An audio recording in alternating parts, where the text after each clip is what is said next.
Welcome to 5 Minutes, your fast track to smarter insurance technology and stronger leadership. In the next 5 minutes, we're going to show you a better way to lead, scale, and innovate without the chaos. Let's get into it. Katie Curie, thank you so much for joining me at another episode of 5 Minutes here at Insurtech Hartfors Symposium 2025. Thanks for being here. Glad to be here, Miguel. Awesome. There's a question, Katie, that I ask all of my guests because there's usually a fascinating story behind it. How did you get into insurance? I don't know if it's fascinating, but I spent a lot of years working in financial services in New York City. And we were solving a lot of the same problems that insurance is solving as well. Sure. So a few years ago, I had an opportunity to move to insurance, and I'm an operations leader. So I love operations problems. Right. And I moved to insurance, and lo and behold, I'm solving some of the same problems here. Awesome. And so tell me about your role and where you are now. Sure. I work at MSI, and I am in renters insurance, and I am an operations leader. I lead agents who sell renters insurance. I have a quality and process improvement team, and a variety of others that are supporting roles for the distribution channel. That's awesome. I want to ask you because I hadn't anticipated the start from a financial services perspective. I guess enabling you and preparing you for some of the same things that you would see in insurance. What are some of those corollaries where you bring those lessons over? Yeah, well, contact centers is one area where contact center of the future should look somewhat similar in the insurance space as well as in financial services space. Some of the other areas are how we actually go about solving the problems. Low code automation, no code automation, some of the citizen developers that are doing work to solve the problem.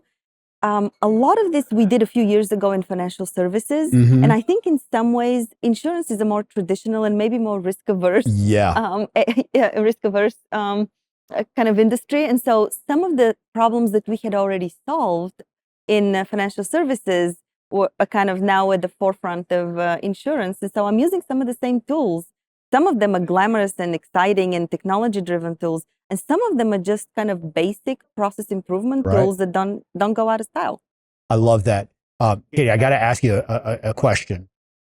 As a former CIO, by the way, I love what you said about the concept of a citizen developer, no and low code. I absolutely love that. But as a former CIO, I put on my hat to say, shadow IT. Shadow IT. So talk to me about how you broker those discussions with your IT colleagues and how you get the buy-in to be able to introduce this new philosophy, which I think is amazing. But just talk to me about your tricks.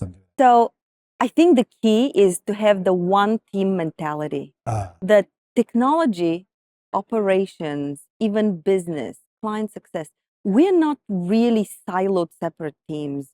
We have different roles, but we have the same goals, the same strategy, the same definition of success and KPIs. And so when I did citizen developers, and I have not done it in insurance, I've done it just in financial services. Got it. What I had to do is make sure that my technology team and operations teams were in very close communication, that this initiative was championed and supported as a training and upskilling initiative, and was endorsed by the CIO. And we did not create a shadow IT organization. What we did is we created a digital DNA and the skill set and the problem-solving mindset that our operations people could then do a little bit of solving their own problems and then identify, well, where am I stuck? Where I need technology? And where do I need to go to my technology roadmap?